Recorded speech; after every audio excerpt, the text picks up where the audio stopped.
Pada hari ini saya dengan Yang Berhormat Datuk M. Saravanan, Menteri Sumber Manusia, telah mengerusikan secara bersama mesyuarat tentang kuasa bersama antara Menteri Dalam Negeri dan Menteri Sumber Manusia mengenai pengurusan pekerja asing kali 7 bilangan 1 tahun 2022. Mesyuarat kali ini turut dihadiri secara fizikal dan dalam talian. Ada yang datang secara fizikal dan ada dalam talian, yang dihadiri oleh menteri-menteri, timbalan-timbalan menteri dan wakil-wakil daripada kementerian dan agensi yang berkaitan dengan pengurusan pekerja asing di Malaysia. Mesyuarat telah bersetuju dengan 4 kertas pembentangan seperti berikut. Pertamanya, kita lakukan hasil kajian keperluan penggajian pekerja asing dan penentuan agensi kawal selia bagi subsektor gudang darat atau warehousing oleh Institut Maklumat dan Analisis Pasaran Buruh Ilmiah Jabatan Perangkaan Malaysia (JOPSM). Mesyuarat bersetuju supaya subsektor ini boleh dibuka dan dibenarkan untuk menggajikan pekerja asing yang berkemahiran rendah.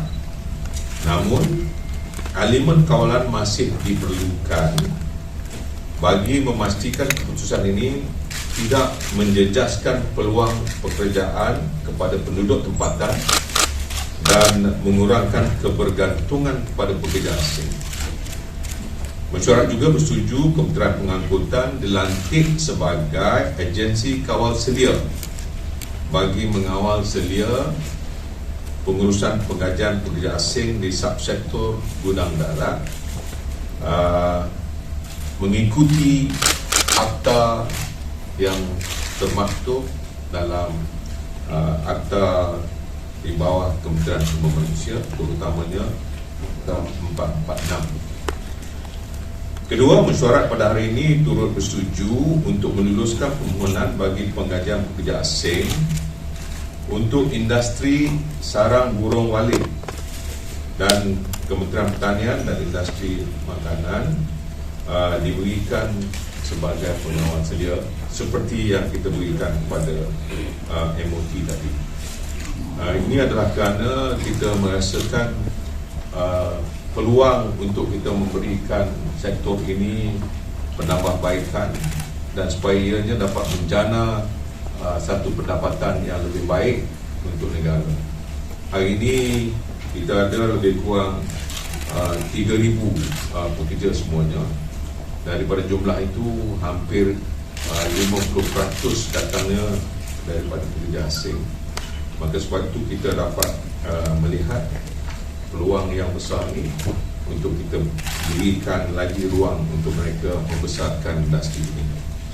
Ketiga, mesyuarat juga bersetuju untuk meluluskan kertas cadangan daripada Construction Labour Exchange Berhad atau CLAB bagi membolehkan agensi berkenaan menguruskan sepenuhnya pemasukan pekerja asing binaan melebihi 100 orang selaras dengan pematuhan kepada Akta 520 seperti memastikan pekerja mempunyai kad personal binaan CIDB dan sijil kompetensi kemahiran pembinaan SKKB.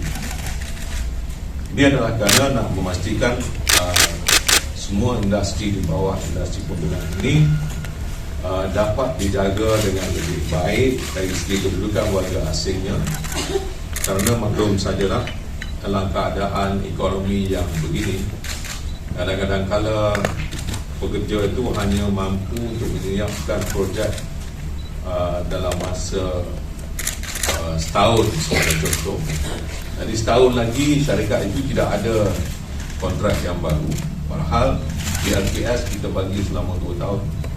Jadi ini menyebabkan susahnya mereka yang sudah tidak bekerja selama setahun ini. Di mana letaknya orang yang seperti ini?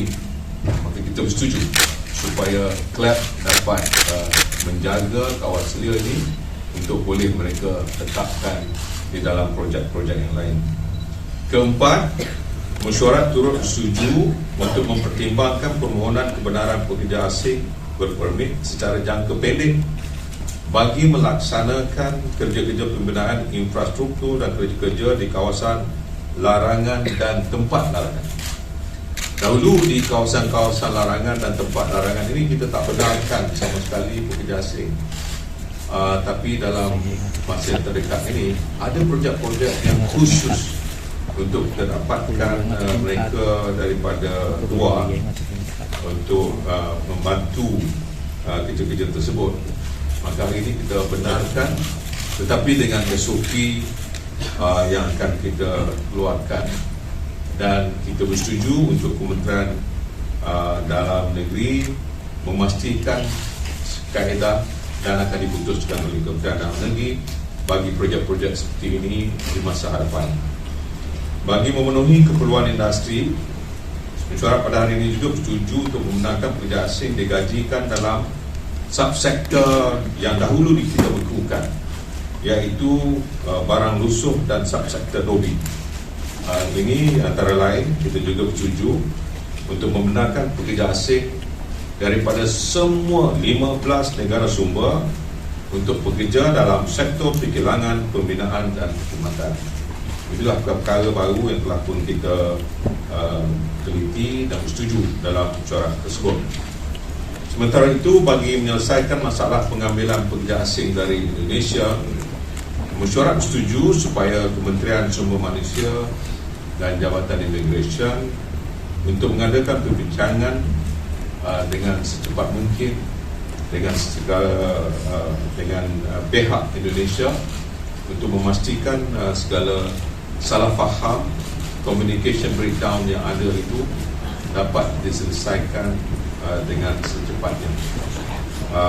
Suka untuk saya ingatkan bahawa kita mewakili kerajaan akan sentiasa memastikan pengurusan pekerja asing di Malaysia sentiasa berlandaskan kepada kedaulatan undang-undang negara, dan pada masa yang sama menjamin bahawa semua pekerja asing yang berada di Malaysia dilindungi secara saksama mengikuti undang-undang yang ada dalam negara kita. Terima kasih.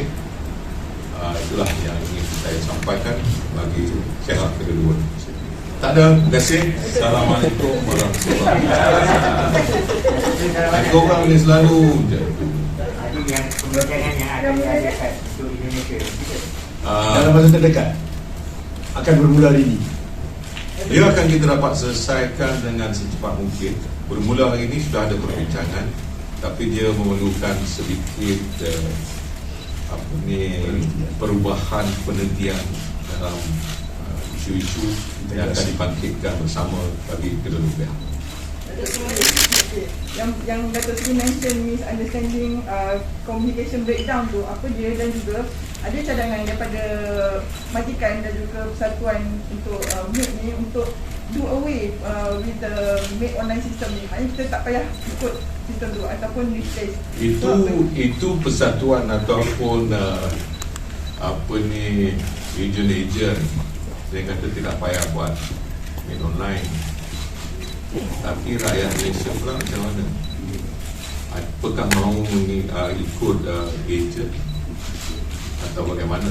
Jadi ada sedikit di situ lah biar kita perbincangan baru kita selesaikan, ya. Okey. Jangan kita dengar sebelah pihak, kita kena dengar semua pihak. Okey. Tapi Datuk Sri, according to Duta daripada Indonesia, dia sendiri menyatakan dalam MOU yang lebih awal tu memang menyatakan mereka bersetuju untuk menggunakan one channel system, not sistem MAID online, dan itu yang menyebabkan Indonesia buat sekatan itu.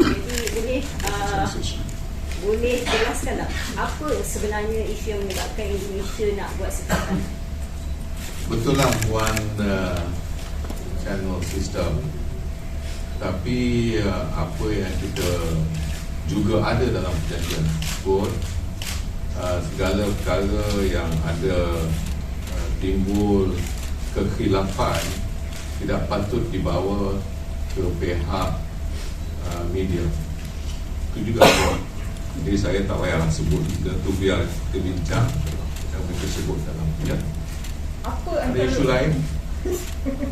Betul Sri. Ada isu lain? Tunggu perbincangan di antara kedua-dua pihak dalam 2 hari kita akan buat pengumuman rasmi. Adakah dalam minggu ni ataupun Dalam masa terdekat. Dalam masa 2 hari lah kita. Okey. Soalan lain ada? yang short term tadi kebenaran ketegasan untuk kawasan larangan dan tempat larangan ni boleh Datuk Seri explain sikit lah. Saya nak bagi contoh lah ya. Kata angkasa.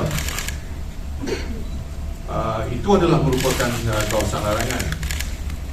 Tetapi kita tak benarkan kalau dia nak buat masuk pekerja asing dalam kompleks tersebut.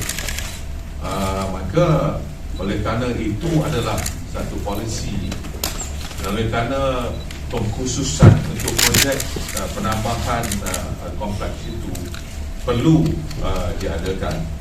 Maka sebab itu kita hari ini buat keputusan olehlah kita benarkan, kerana kalau tidak nanti akan melewatkan lagi penambahan kompleks yang akan kita wujudkan di angkasa.